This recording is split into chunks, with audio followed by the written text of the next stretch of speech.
Hello दोस्तों, स्वागत है आपका पीबी एजुकेशन सिस्टम में। आज मैं फिर आपके सामने उपस्थित हूँ सी-टेट से रिलेटेड बहुत ही इम्पॉर्टेंट ईवीएस के क्वेश्चंस के साथ। तो फ्रेंड्स, आज हम फिर बात करेंगे ईवीएस के 10 ऐसे क्वेश्चन जो सिर्फ पेडागॉगी से रिलेटेड है। और जो पेडागॉगी है वो आपकी समझ पे, अंडरस्टैंडिंग जो है इसका बहुत ज़्यादा महत्व रखता है। आप जितना क्वेश्चन को समझ पाएंगे, इन क्वेश्चन को उतना ही आप अच्छा कर पाएंगे। ठीक है, तो इसके पहले जो मैंने ईवीएस के जो वीडियोस बना रखे हैं उसमें मैंने पेडागॉगी के जो सेशन थे बहुत ही कम क्वेश्चन इन्वॉल्व किए थे, लेकिन इस वीडियो में हम सिर्फ ईवीएस के पेडागॉगी के बारे में बात करेंगे कि ईवीएस में जो पेडागॉगी के क्वेश्चन आते हैं वो किस प्रकार के आते हैं ना, तो उन पे हम बात करेंगे। आई होप फ्रेंड्स आप सभी लोग बहुत बढ़िया होंगे और आने वाले सेकेंड फेज़ के लिए आप लोग ढंग से तैयारी कर रहे होंगे और आप मन से लगे हुए होंगे और आपकी सभी मनोकामनाएं पूरी हों। इसी कामना के साथ चलिए आज की वीडियो को स्टार्ट करते हैं। ठीक है फ्रेंड्स, तो पहला क्वेश्चन की बात करी जाए तो पहला क्वेश्चन क्या है उसके बारे में पहले क्वेश्चन को देखते हैं, पढ़ते हैं, समझते हैं और ध्यान से इसको। फ्रेंड्स, आप 10 आउट ऑफ 10 में कितना आप ला रहे हैं ये कमेंट बॉक्स में ज़रूर कमेंट करें, ताकि मुझे पता चले कि आप जो वीडियोस में जो क्वेश्चन मैं ले रही हूँ वो आपके लिए कितनी हेल्पफुल रही है और आने वाले एग्ज़ाम्स के लिए आप कितने प्रिपेयर हैं ये आपको भी पता चले। ठीक है, तो देखते हैं। पहला क्वेश्चन है कि रमेश कक्षा 7 का शिक्षक है। ठीक है, कक्षा 7 का शिक्षक है। वह एक नया पाठ शुरू करने से पहले अपने छात्रों को एक मज़ेदार गतिविधि में संलग्न करता है। इस गतिविधि के पीछे का उद्देश्य है, ठीक है, छात्रों को प्रेरित और सक्रिय करना, शिक्षक का कार्यभार कम करना, कक्षा शुरू करने से पहले छात्रों को अनुशासन प्रदान करना, छात्रों का तनाव कम करना। तो चलिए पहले समझते हैं इस क्वेश्चन को, उसके बाद ऑप्शंस को हम क्लियर करेंगे। क्या है ऑप्शन, किस प्रकार से ये जो है ऑप्शन सही होगा इस क्वेश्चन के हिसाब से। ठीक है, तो कोई शिक्षक है, अगर आप ही अपने आप में इसको रखिए, रमेश को छोड़िए, कक्षा 7 के बच्चों को छोड़ दीजिए। आप ही हैं, यदि आप क्लास में पढ़ाने जा रहे हैं, ठीक है, आपने ज़रूर ही बीटीसी, डीएलएड, बीएड किया होगा, तो आप ज़रूर ही गए होंगे टीचिंग के लिए। तो टीचिंग जब हम कराते हैं बच्चों को, तो हमें मान लीजिए नया अगर कोई टॉपिक शुरू करना है या नया चैप्टर शुरू करना है, तो हम किस लिए बच्चों को एक अच्छी सी गतिविधि करवाते हैं, या हम बात में ही बच्चों को थोड़ा सा जो है उनका मन जो है हम इस तरह से, हमारी कोशिश ये रहती है कि हम बच्चों का मन लगा पाएँ ना, कि ये जो पहला जो है या जो नेक्स्ट लेसन हम शुरू करने वाले हैं उसमें बच्चा इन्वॉल्व हो सके, अच्छे से ध्यान दे सके। तो ऐसा क्यों करते हैं हम? छात्रों को प्रेरित और सक्रिय करने के लिए। शिक्षक का कार्यभार कम करना। शिक्षक का कार्यभार, शिक्षक को आराम नहीं देना है, शिक्षक फ्री में आके सैलरी नहीं लेंगे ना, तो ये नहीं होगा। दूसरा ऑप्शन आपका गलत हो जाएगा। शिक्षक का कार्यभार हमेशा ज़्यादा होना चाहिए, बच्चों का कार्यभार कम करना है, हमें शिक्षक को आराम नहीं देना है। ऐसा नहीं कि मतलब जैसे कि पहले था प्राइमरी में, टीचर लोग आते थे, आराम से बैठ के सो रहे होते थे, बच्चे शोर करते थे ना, ऐसा हुआ है बहुत बार, खासकर गांव के स्कूलों में बहुत ऐसा हुआ है। चलिए फिलहाल देखते हैं तीसरा, कक्षा शुरू करने से पहले छात्रों को अनुशासन प्रदान करना। तो यहाँ मज़ेदार गतिविधि हो रही है, मज़ेदार गतिविधि हो रही है, तो अनुशासन, ऐसा भी अनुशासन नहीं करेंगे कि बच्चा बोल ही ना पाए ना, तो बिल्कुल भी नहीं। छात्रों का तनाव कम करना, हाँ ये हो सकता है कि हम छात्रों का तनाव कम करें। वैसे छात्र जो होते हैं, जो स्टूडेंट्स होते हैं, वो तनाव में रहते नहीं हैं, वो तो फ्री माइंडेड रहते हैं। कुछ बच्चे ऐसे होते हैं गिने चुने जो थोड़ा सा तनाव में रहते हैं, क्योंकि स्कूल का माहौल उन्हें अच्छा नहीं लगता, जो नए होते हैं। लेकिन जो 7th का बच्चा होगा, 7 का जो बच्चा होगा, वो स्कूल में ढल चुका हुआ होगा। तो तनाव कम करना नहीं, एक शिक्षक जो है ये सही है, लेकिन उतना परफेक्ट नहीं है जितना कि आपका पहला ऑप्शन सही है, कि हम इसलिए बच्चे को कहानी या किसी अन्य माध्यम से बच्चों के सामने अपनी बात को रखते हैं, ताकि बच्चा क्या हो, सक्रिय हो सके। सबसे बड़ी बात तो क्या हो सके, बच्चा सक्रिय हो सके। जैसे हम मैथ का आज हमने जो है आज हमने एडिशन पढ़ा दिया बच्चों को ना, जोड़ पढ़ा दिया, अब हमको घटाना पढ़ाना है, तो उसके लिए हम तो कोरिलेट करेंगे ही, लेकिन इसके पहले देखेंगे बच्चे को सक्रिय करेंगे ना, बच्चों में इंटरेस्ट लाएंगे कि बच्चा कितना इंटरेस्टेड है इस लेसन को पढ़ने के लिए। यदि नहीं है तो हमारा ये कर्तव्य है, एक शिक्षक का, एज ए टीचर आपका ये कर्तव्य है कि बच्चों को आप एक्टिव करें ना। तो ये ऑप्शन आपका सही हो जाएगा, पहले का पहला ऑप्शन। चलिए देखते हैं अगला क्वेश्चन क्या है। अगला क्वेश्चन है, निम्नलिखित में से वास्तविक रिकॉर्ड, वास्तविक रिकॉर्ड मतलब रियल रिकॉर्ड की बात हो रही है, जो आपको सामने दिखाई दे, प्रत्यक्ष रूप की बात हो रही है। यहाँ किसकी बात हो रही है? प्रत्यक्ष की बात हो रही है, अप्रत्यक्ष की नहीं, का प्रतिनिधित्व करता है। तो ऑप्शन पहले देखें कि निम्नलिखित में से कौन सा वास्तविक रिकॉर्ड, प्रत्यक्ष वास्तविक मतलब यहाँ प्रत्यक्ष की बात है, जो आमने सामने आपको दिखाई देकर प्रतिनिधित्व करता है। ऑप्शन है, किसी घटित घटना पर संक्षिप्त कहानी, कोई घटना घट चुकी है उस पर कहानी अगर लिखी जा रही है तो क्या वास्तविक रिकॉर्ड है, वो प्रत्यक्ष है। बच्चे की वर्कशीट का संग्रहण, बहुत सारे वर्कशीट है, कहने का मतलब है कोई बच्चा प्रोजेक्ट बना के तैयार कर रखा है, उसका एक कलेक्शन होगा, तो क्या वो वास्तविक रिकॉर्ड है।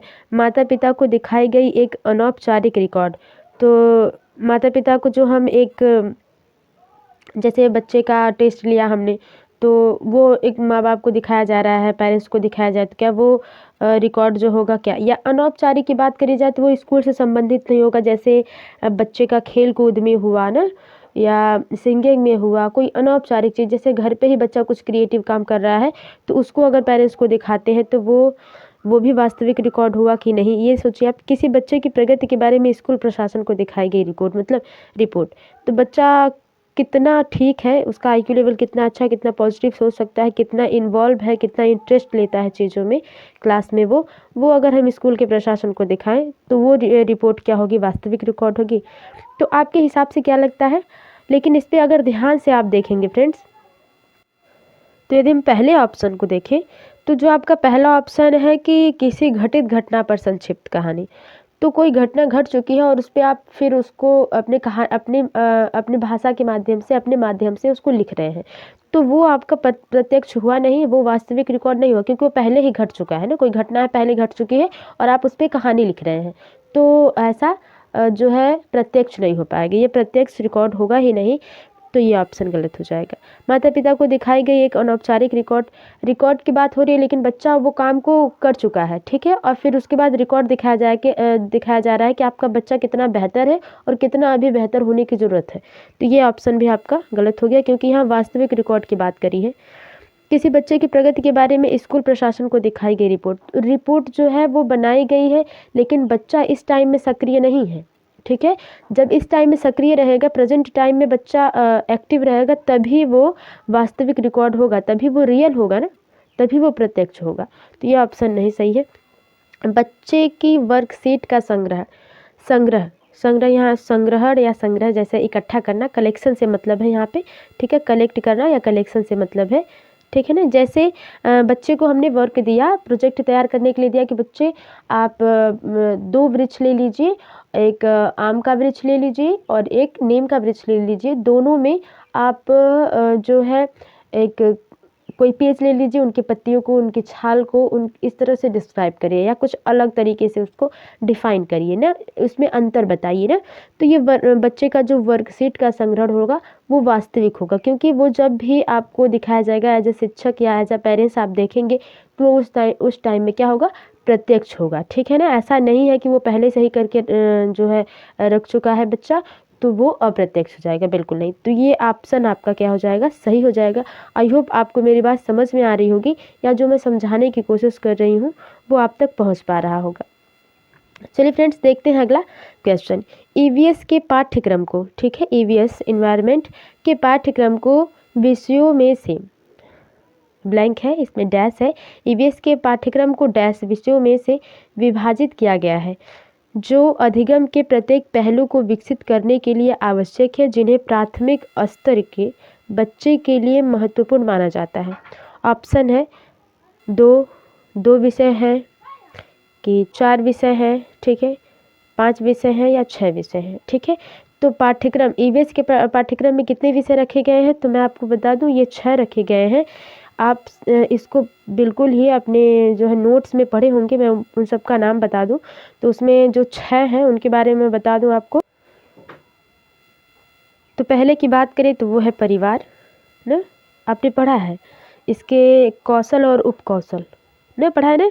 विषय primary subject and secondary subject, आपने इसको पढ़ा है, वही है। पहला परिवार है, दूसरा खाना, मतलब हमारी क्या क्या आवश्यकताएं हो सकती है एक बच्चे की, या हमारी क्या आवश्यकता हो सकती है। पहला तो आपका परिवार, ठीक है। उसके बाद खाना, तीसरा है मकान या आश्रय रहने के लिए, ठीक है, मकान या आश्रय। चौथा है आपका यात्रा, ठीक है ना, पढ़ा होगा आपने। चौथे की बात करें, 3 हम बात कर चुके थे। चौथा है आपका यात्रा, पांचवा है आपका जल, ठीक है ना, और छठा है आपका जो चीज़ हम करते हैं या बनाते हैं, जो चीज़ें हम बनाते हैं या करते हैं, ठीक है ना, जो चीज़ें हम बनाते हैं या करते हैं। तो ये आपके 6 जो है प्राथमिक कौशल है ना, जो है प्रथम विषय है, ठीक है। आई होप आपको समझ में आ रहा होगा, क्योंकि ये आपने पढ़ा है। आपके जो ईवीएस का जो सबसे पहला चैप्टर है परिवार, उसमें बताया गया है कि एक परिवार की सबसे पहली आवश्यकताएं कौन कौन सी है ना। तो उसमें 6 कौशल दिए हैं, आपके 6 विषय दिए हैं, उन्हीं विषयों की बात हो रही है, ठीक है ना। आई होप आप समझ पाए होंगे। तो ये 6 है, ऑप्शन सही हो जाएगा। अगला क्वेश्चन है कि आर्यन कक्षा 4 का छात्र है, सर्दियों की छुट्टी में पक्षी अभ्यारण्य, ठीक है, पक्षी जहाँ पक्षियों को सिर्फ रखा गया है, उनके खाने पीने की व्यवस्था। अभ्यारण्य मतलब आप समझ रहे हैं, जहाँ ऐसे जीवों को रखा जाता है जो विलुप्त होने की कगार पे होते हैं, और उन्हें इकट्ठा करके वहाँ पे उनके माहौल को बनाया जाता है, ताकि वो उस अनुकूलित जो वातावरण में रह सके। और इस पक्षी अभ्यारण्य में देखने सुनने, जैसे जू टाइप होता है ना, चिड़ियाघर के टाइप, वहाँ पे भी जाया जाता है। बस यहाँ है कि अभ्यारण्य में फ्री होते हैं, जो जीव जंतु होते हैं वो फ्री होते हैं, उन्हें पिंजरे में बंद नहीं करके रखा जाता है। तो पक्षी अभ्यारण्य में सुनाई गई पक्षियों की आवाज़ों की नकल करता है, तो उसे अच्छा माना जाता है। आर्यन है, कक्षा 4 में पढ़ता है बच्चा, और पक्षी अभ्यारण्य घूमने के लिए गया है, और उसने सीखा है कि जो पक्षी जैसा बोलती है वो वैसा बोल लेता है, उनकी नकल कर लेता है। तो उसको क्या कहेंगे कि वो किसमें अच्छा है, बच्चा जो है किसमें अच्छा है। तुरंत कॉल करना नहीं होगा रे भैया, यहाँ होगा नकल करना, ठीक है, यहाँ होगा नकल करना। तो यहाँ पहला हो गया आपका तुरंत नकल करना। तो नकल करने की जहाँ बात होगी वो ऑप्शन पहले ही कट हो जाता है। व्यक्त करना, भविष्यवाणी करना और जिज्ञासा। तो आई होप, मुझे जहाँ तक लगता है कि जिन लोगों ने जिज्ञासा कहा है वो फ्रेंड्स आप गलत है, क्योंकि अफसोस है बहुत लेकिन जिज्ञासा नहीं है। जैसे इस जो टॉपिक को पढ़ने के बाद, जैसे इस क्वेश्चन को पढ़ने के बाद आपको ये लगेगा कि बच्चा जिज्ञासु है ना, बच्चा इंटरेस्ट ले रहा है, तभी तो उसने सीखा ना। लेकिन ऐसा नहीं है, उसने कुछ इंटरेस्ट अगर बच्चा लेता तो कुछ क्रिएटिव सीखता, कुछ अलग करता उसमें। लेकिन बच्चा हूबहू जो है पक्षी की आवाज़ को निकालता है ना, तो वो क्या हो जाएगा, भविष्यवाणी तो नहीं होगा, क्योंकि इतना हम और आप तो है नहीं कि भविष्यवाणी इसको कह देंगे, बिल्कुल नहीं। तो तुरंत नकल करना भी गलत हो जाएगा, जिज्ञासा भी गलत है। तो क्या होगा सही आपका, व्यक्त करना। बच्चा हूबहू पक्षियों की आवाज़ को अपनी आवाज़ में व्यक्त कर लेता है, ठीक है ना, जिस तरह से वो बोलती हैं उन्हीं तरह से वो उनकी नकल कर लेता है। लेकिन नकल देखिए, हमारे हिसाब से तो हम यही कहेंगे कि बच्चे ने कॉपी किया है, नकल किया है ना। लेकिन पैडागॉजी नकल को, या शिक्षा मनोविज्ञान नकल को गलत मानता है। ये निगेटिव जो है निगेटिव पोर्शन है पैडागॉजी के हिसाब से। ऐसा नहीं है कि हम अब इसी नकल को पैडागॉजी क्या कहता है, अनुकरण करना, ठीक है ना। तो अनुकरण पैडागॉजी के हिसाब से सही है, लेकिन नकल गलत है ना। आई होप आप समझ रहे होंगे। तो बच्चा क्या कर रहा है, व्यक्त कर रहा है पक्षी की आवाज़ को अपने द्वारा, ठीक है ना। आई होप आपको बातें समझ में आई होंगी। अब देखिए 5वां क्वेश्चन देखते हैं कि एक शिक्षक कक्षा 5 में जल संरक्षण पर समूह चर्चा का आयोजन करता है ना, कि जो शिक्षक है वो किस तरह से जल को बचाया जाए उसके बारे में अपनी कक्षा में समूह चर्चा सभी बच्चों को एक साथ लेकर बिठाकर उसमें चर्चा कर रहा है। तो इस समूह चर्चा को आयोजित करने का क्या उद्देश्य है? तो इसका क्या उद्देश्य हो सकता है? क्या चाहता है शिक्षक कि बच्चे समूह में रहकर क्या चीज़ सीखें जल को बचाने के लिए? क्या वो रीज़न क्या हो सकता है कि एक शिक्षक या हम या आप अगर कक्षा में कर रहे हैं, क्लास में कर रहे हैं, बच्चों को इकट्ठा करके बिठा रहे हैं और फिर कह रहे हैं कि अपनी अपनी राय बताइए आप लोग कि जल को कैसे बचाया जाए। तो देखिए, ऑप्शन है सभी शिक्षार्थियों को बोलने का अवसर प्रदान करना, बिल्कुल सही बात है। फिर दूसरा है कि बहुपरिप्रेक्ष्य पर का विकास करना, ये भी सही है। बहुपरिप्रेक्ष्य का मतलब आप समझ रहे हैं कि एक से अधिक तरीके से सोचने की बात हो रही है, एक से अधिक तरीके से बोलने की बात हो रही है, एक से अधिक तरीके से अपनी अपनी तर्क रखने की बात हो रही है, ठीक है। बहुपरिप्रेक्ष्य की बात यहाँ हो गई।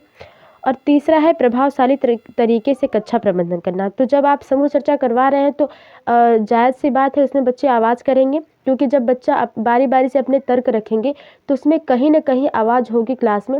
और खामोशी जो है, जो ये खामोशी वर्ड है फ्रेंड्स ना, बच्चे शांत हैं, चुप हैं, ये भी पेडागोगी में गलत है। चाहे EVS पेडागोगी हुआ, चाहे कोई भी जो आपका शिक्षा मनोविज्ञान हुआ, वो खामोशी को, चुप्पी को गलत मानता है कि बच्चे अगर हैं 10-20 बच्चे अगर क्लास में हैं, 5 बच्चे भी अगर क्लास में हैं तो शोर या बातें थोड़ी होनी चाहिए, क्योंकि कौतूहल का एक मेन रीज़न है कि बच्चे अपनी बात को रखेंगे, और जब अपनी बात को रखेंगे तो जो है कक्षा में शांति नहीं रहेगी। तो खामोशी वो गलत मानते हैं, ठीक है। तो कक्षा प्रबंधन नहीं करना है वहाँ पे, यही ऑप्शन आपका गलत हो जाएगा और सही, दोनों सही हो जाएंगे आपके। तो ऑप्शन देख लीजिए कौन सा सही है। केवल पहला तो नहीं, केवल पहला तो नहीं है। केवल दूसरा नहीं, केवल दूसरा भी नहीं है। तो तीसरा है दूसरा और तीसरा, तो तीसरा तो गलत हो गया, तो गलत हो गया आपका। चौथा ऑप्शन सही हो जाएगा, केवल पहला और दूसरा। बिल्कुल ही बच्चा चाहेगा, अगर हम ही और आप शिक्षक हैं किसी स्कूल में, क्लास 5 के बच्चों को पढ़ा रहे हैं, तो हम क्या चाहेंगे, जो बच्चा बिल्कुल नहीं बोलता है, जिसे हम कहते हैं बेटा टेबल सुनाओ ना, तो बच्चा ऐसे ही मतलब उसको कितने भी अगर हम डांटने भी तुलाएं, मतलब डांटना तो शिक्षा मनोविज्ञान के हिसाब से गलत है ना, टीचर को ऐसा नहीं करना है। लेकिन बाई चांस जब हम बच्चे को थोड़ा सा सोचते हैं, थोड़ा सा बच्चे को डिसिप्लिन में रखा जाए ना, कि बच्चा बोले, अपनी बात को रखे, लेकिन नहीं बोलता है। लेकिन वही जब हम समूह चर्चा में बात करवाएंगे, बच्चे को अगर खेल के मैदान में छोड़ देते हैं, तो देखेंगे कि बच्चा वह जो हमें टेबल नहीं बता रहा है, लेकिन वो बच्चों के साथ इन्वॉल्व होकर खेल रहा है, कूद रहा है ना। तो इसीलिए समूह चर्चा का आयोजन करते हैं कि सभी विद्यार्थी बोल पाएँ उसमें और अलग अलग तरीके से अपने तर्क को रख पाएँ, ठीक है। आई होप आपको समझाने में मैं सफल रही होंगी और आपको मेरी बात समझ में आ रही होगी। पिछले कक्षा की शिक्षक मेरा नहीं है ये जी, ये है मेरा जी, मेरा जी है ये। क्या ही लिखा रहा है, मैं यहाँ लिख देती हूँ। ये जो मेरा जी है ये हो जाएंगी आपकी मेरा जी, मेरा, सही है ना, मेरा। तो पिछले कक्षा की शिक्षक मेरा एक अध्याय, ये पूरा ढक गया, ये तो क्या किया जाए इसमें, यहाँ मेरा समझ लीजिए आप, ठीक है ना। ये कौन सा मेरा हो गया, ये पीछे मेरा, ये मेरा ना। तो पिछले कक्षा की शिक्षक मेरा एक अध्याय परिवार के बारे में पढ़ाती हैं। वह सभी छात्रों को यह कहकर अध्याय पेश करती हैं कि चलो आपके परिवार के बारे में बात करते हैं। बच्चों, मुझे अपने परिवार के सदस्यों के बारे में बताएं। क्या आप संयुक्त परिवार या छोटे परिवार में रहते हैं? आपके परिवार में कितने लोग हैं? इस प्रकार के प्रश्न पूछने का उनका क्या उद्देश्य है? आप ही एक टीचर हैं फ्रेंड्स, ठीक है। मैं या आप जो भी हैं, आप टीचर रहे होंगे तो आप सबसे पहले आपको पता ही होगा कि जब हम किसी नए स्कूल में किसी नई कक्षा को अटेंड करने जाते हैं तो सबसे पहले हम वहाँ पे अपना परिचय देते हैं, बच्चों का परिचय लेते हैं ना। तो उसी तरह से जब हम किसी भी लेसन को शुरू करते हैं तो सबसे पहले उसका परिचय देना शुरू करते हैं। ऐसा नहीं कि डायरेक्टली हम उस लेसन को ही पढ़ाने लगते हैं, नहीं, पहले हम उसकी बेसिक से शुरुआत करते हैं, उसके बारे में चर्चा करते हैं, ठीक है। तो इसी तरह मेरा जी हैं और वो परिवार अध्याय का नाम है, लेसन का नाम है परिवार, उसके बारे में बता रही हैं। तो उनका उद्देश्य क्या है? पूछताछ, अच्छा ये पूछताछ करेंगे कि मतलब पूछताछ उनसे क्या फ़ायदा है। 150 बच्चे अगर होंगे तो सबसे पूछताछ करके हम क्या ही कर लेंगे। हमें तो सिर्फ बच्चे को जानना है और बच्चे को समझाना है, तो पूछताछ नहीं चलेगा। सभी छात्रों के बारे में जांच करना, क्यों क्या करेंगे जांच करके, हमको जनसंख्या वृद्धि पे रोक लगानी है, बिल्कुल नहीं ना। तो बच्चों के बारे में जांच करके नहीं करना, ठीक है।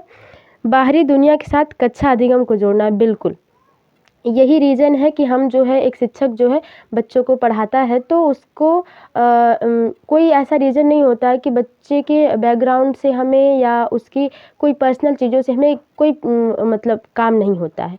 बस हम इसलिए जानना चाहते हैं कि हम बच्चों को अच्छे से समझा पाएँ।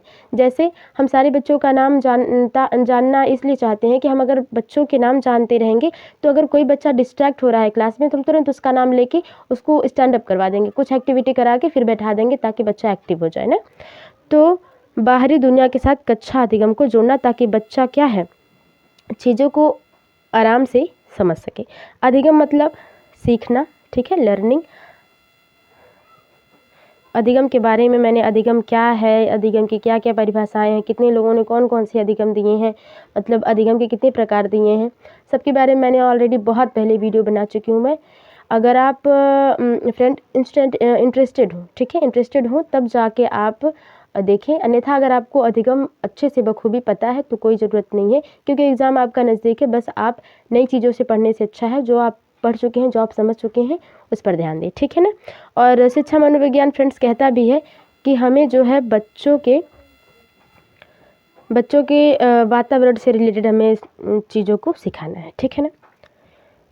तो देखिए अगला क्वेश्चन है कि जो व्यक्ति जंगल में, क्वेश्चन है माफ़ करिएगा, क्वेश्चन है कि जो व्यक्ति जंगल में कम से कम 25 वर्षों से रह रहे हैं उनका उस जंगल भूमि पर और उसमें पैदा होने वाली वस्तुओं पर अधिकार है, ठीक है। यह जनादेश किसके द्वारा दिया गया? भारतीय जंगल अधिनियम 1927, जंगल अधिकार अधिनियम 2007, भूमि अधिग्रहण अधिनियम 1894, संविधान आदेश विधेयक 2012। तो 2012 वाला बिल्कुल गलत हो जाएगा ना, क्योंकि इतना जल्दी तो ये वाला है नहीं, इसके पहले का ही हुआ है, ठीक है ना, बहुत पुराना भी नहीं है। तो इसके बारे में मैंने डिटेल में बात करी हुई है, जो है वाइल्ड लाइफ फंड के बारे में, वाइल्ड लाइफ एक्ट के बारे में, इंडियन वाइल्ड लाइफ एक्ट के बारे में भी मैंने बात किया है, और इंटरनेशनल वाइल्ड लाइफ एक्ट के बारे में भी मैंने बात की है। एक कोई वीडियो है फ्रेंड्स, आप ईवीएस की 7th क्लास में मैंने दी है, बहुत पहले वो वीडियो मैंने बनाई है। यदि आप इंटरेस्टेड हो तो जाके देखिएगा। फॉरेस्ट, इसका ऑप्शन सही मैं बता दूं आपको, तो जंगल अधिकार अधिनियम द्वारा जो है गवर्नमेंट ने यह आदेश दिया है कि यदि आप 25 वर्षों से रह रहे हैं उस किसी भी जंगल की भूमि में, तो आप क्या कर सकते हैं, उसमें जो भी आपका घर है, आपने जो फसल उगाई है वो सब आपका होगा। आपने जितना आपका खेत है, मैदान है जिस पे आप काम कर रहे हैं वो आपका हो जाएगा, ठीक है। तो यही ऑप्शन सही है। ये कौन सा है? 2007, ठीक है, जंगल अधिकार अधिनियम 2007 द्वारा ये जनादेश हुआ था, ठीक है। आई होप आपको बात क्लियर होगी। इन चारों के बारे में मैं डिटेल में बहुत पहले बात कर चुकी हूँ, क्योंकि ये जो क्वेश्चन है मैं इसको दूसरी बार फ्रेंड्स ले रही हूँ। पहली बार मैंने अपनी किसी वीडियो में ली है, मुझे एग्जैक्टली नहीं याद है। वैसे ऐसे क्वेश्चन तो आएंगे नहीं, वन लाइनर क्वेश्चन आएंगे नहीं, वन लाइनर क्वेश्चन सिर्फ 15 ही आते हैं और 15 पैडागॉजी आती है। तो आप देख लीजिएगा, यदि आप इंटरेस्टेड हो तो देख लीजिएगा, वरना रहने दीजिएगा, क्योंकि एग्ज़ाम बहुत नज़दीक है और आलतू फालतू चीज़ें पढ़ के कोई मतलब है नहीं, मुझे जहाँ तक लगता है। देखिए अगला क्वेश्चन है, परिवार एवं दोस्त ईवीएस पाठ्यक्रम में 4 विषयों में से, वही क्वेश्चन है फ्रेंड्स जो हम लिए हैं अभी 4 विषयों में से अभी हम लोगों ने किया है, जिसके बारे में 6 विषयों के बारे में बात की है वही। तो परिवार एवं दोस्त ईवीएस पाठ्यक्रम में 4 विषयों में विभाजित एक प्रमुख विषय है। निम्नलिखित में से कौन सा उप विषयों में से एक नहीं है, ठीक है। उप विषय की बात हो रही है, प्रमुख विषय की बात नहीं हो रही है, उप विषय की बात हो रही है। तो देखिए, संबंध, मकान, पशु, काम एवं खेल। तो हम आपको बता दें, या आपको पता ही होगा कि जो संबंध है ये आपका क्या है? उप विषय है, ठीक है। ये प्रमुख विषय नहीं है, ये उप विषय है। पशु क्या है? वो आपका उप विषय है। काम एवं खेल भी क्या है? आपका उप विषय है। इसमें से है क्या नहीं उपविषय, वो है मकान। अभी आपने पढ़ा जिसका हमने नाम रखा था आश्रय। ठीक है, आश्रय रखा था। और ये कितने ऑप्शन पे है? तीसरे नंबर पे है। प्रमुख विषय के तीसरे नंबर पे है आश्रय ना। पहला आपका परिवार और दोस्त था, दूसरा खाना था, और तीसरा क्या था? आश्रय था। चौथा यात्रा था, पांचवा जल था, और छठा जो चीज़ें हम करते हैं या जो चीज़ें हम बनाते हैं। ठीक है, वो क्या हो जाएगा आपका? प्रमुख विषय हो जाएगा। लेकिन ये सभी जो है उपविषय हैं। ठीक है ना। संबंध, पशु, काम एवं खेल। तो इसमें नेगेटिव पूछा गया था, तो नेगेटिव बहुत ज़्यादा ध्यान में रख के करा करिए कि नेगेटिव भाई भाई हो जाएंगे, तो क्या हो जाएगा? ये ऑप्शन सही हो जाएगा। ये मकान जो है वो प्रमुख विषय है, ये नहीं उपविषय नहीं है। ठीक है, इसलिए ये सही है। आई होप आपको समझ में आया होगा। थोड़ा निगेटिव जो पोर्शन होते हैं उसमें कन्फ्यूजन हो जाती है, लेकिन फ्रेंड्स थोड़ा सा ध्यान देंगे तो कुछ नहीं दिक्कत है। अगला क्वेश्चन देखिए, किसी विधि में मानसिक और शारीरिक, ठीक है, दोनों गतिविधि शामिल है। मतलब आप मन से तर्क भी कर रहे हैं और शारीरिक काम भी हो रहा है, हाथ पैर भी चला रहे हैं। ऐसा नहीं है कि सिर्फ बैठ के अपना मन ही चला रहे हैं, मतलब मन से ही सारा काम हो रहा है, ऐसा नहीं है। तो उसको कौन सी विधि कहेंगे? पर्यवेक्षक अध्ययन विधि, स्रोत विधि, परियोजना विधि, ये सभी। तो स्रोत विधि कुछ होता नहीं है, स्रोत विधि पहले कट कर देंगे। अब जब दूसरा स्रोत विधि कट गया तो चौथा तो होगा नहीं। अब आपका बचा पहला और तीसरा। तो पर्यवेक्षक विधि, अध्ययन विधि के बारे में मैं डिटेल में बात कर चुकी हूँ फ्रेंड्स। इसके पहले मैंने CDP के जितने भी अधिगम के प्रकार और अधिगम की जो विधियां हैं, मैंने सबको, मूल्यांकन की विधियां, मूल्यांकन क्या है, सब में डिटेल में सिर्फ 20-20 मिनट में मैंने वीडियो बना रखी है। और अपनी तरफ से मैंने बहुत ही बेहतरीन समझाने की कोशिश करी हुई है और बेसिक से चीज़ों को लिया है। तो उसमें जाके यदि आप इंटरेस्टेड हो तो जाके देख लीजिएगा फ्रेंड्स। यहाँ पे ज़्यादा हम बात करेंगे तो वीडियो 10 मिनट, जो 10 ही क्वेश्चन है, लेंथी हो जाएगी वीडियो। तो इसमें सही ऑप्शन हो जाएगा परियोजना विधि। परियोजना विधि ऐसी विधि है जिसमें हम मानसिक काम तो करते ही हैं, शारीरिक गतिविधियाँ भी करते हैं। ठीक है ना। चलिए अगला क्वेश्चन देख लेते हैं, 10वां। रीमा ने कक्षा 4 के छात्रों को पानी के प्रयोग अध्याय पढ़ाने के बाद एक परीक्षा ली। उसने देखा कि ज़्यादातर छात्रों को बहुत कम अंक मिले हैं। ऐसा इसलिए होता है क्योंकि छात्रों ने कक्षा में ध्यान नहीं दिया। छात्र ध्यान दे चाहे न दे, उनको गलत नहीं कहना, इसलिए ये ऑप्शन गलत हो गया। स्कूल का माहौल उनके सीखने के लिए उपयुक्त नहीं था, हो सकता है। स्कूल का माहौल उनके संज्ञानात्मक स्तर के लिए उपयुक्त नहीं था, ये भी हो सकता है कि पढ़ाया तो गया पानी का प्रयोग, लेकिन बच्चे को पानी के प्रयोग करके नहीं बताए गए, तो हो सकता है ना। शिक्षक ने विषय पढ़ाने और मूल्यांकन करने के लिए उपयुक्त विधि का उपयोग नहीं किया, ये ऑप्शन बिल्कुल सही हो जाएगा फ्रेंड्स। कैसे सही होगा? क्योंकि रीमा जी हैं, उन्होंने कक्षा 4 के बच्चों को पानी के बारे में, पानी के प्रयोग के बारे में पढ़ाया कि पानी हम कहाँ कहाँ यूज करते हैं, किस तरह से यूज करते हैं, कहाँ कहाँ इसकी खपत होती है। तो इसके बारे में रीमा जी ने बताया। तो उन्होंने उसके बाद परीक्षा ली। इसका मतलब बच्चे कम अंक पाए, इसका मतलब कि रीमा जी बच्चों को समझाने में समर्थ नहीं रह पाई ना, बच्चों को समझा ना पाए जितने अच्छे से बच्चों को समझाना चाहिए था। तो उन्हें पढ़ाने में और मूल्यांकन करने में, दोनों में मनोवैज्ञानिक विधि का यूज नहीं किया होगा। इसी वजह से बच्चे क्या है, समझ नहीं पाए और उनका अंक जो है कम आया। ठीक है, तो ये थे आपके 10 क्वेश्चन पेडागॉजी, EVS पेडागॉजी से रिलेटेड। आई होप आपको पसंद आए होंगे। यदि वीडियो थोड़ी सी भी हेल्पफुल लगी है तो आप चैनल को लाइक शेयर कमेंट ज़रूर करें और सब्सक्राइब इसलिए कर लें ताकि मेरी जो वीडियोज़ हैं वो आप तक पहले पहुँचे, और बेल आइकन को भी प्रेस कर दें। मिलते हैं आपसे अगली वीडियो में, तब तक के लिए bye bye and take care.